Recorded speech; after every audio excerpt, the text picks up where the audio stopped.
Şimdi söyle. Şimdi söyle. 3-1 gidecek bu maç.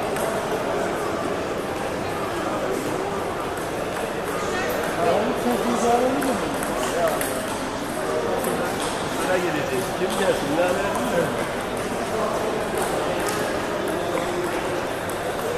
Daha iyi olur.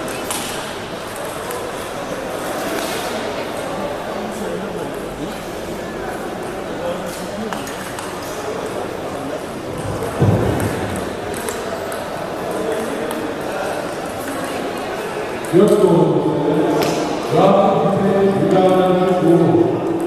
Dört doğumlu, Rasim İpek Gücal'dan doğum. Hakem Eşit Anadolu.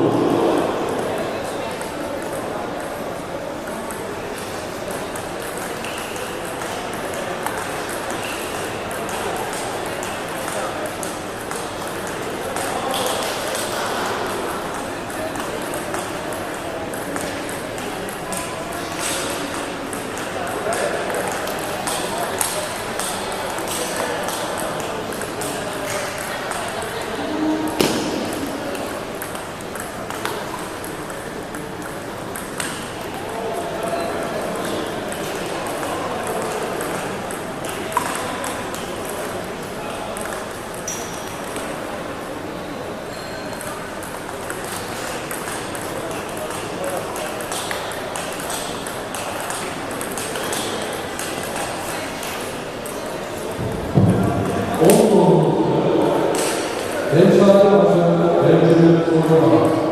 10 doğumlukta hem sahne başında hem de sonra var. Hakemi koşar.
Thank you.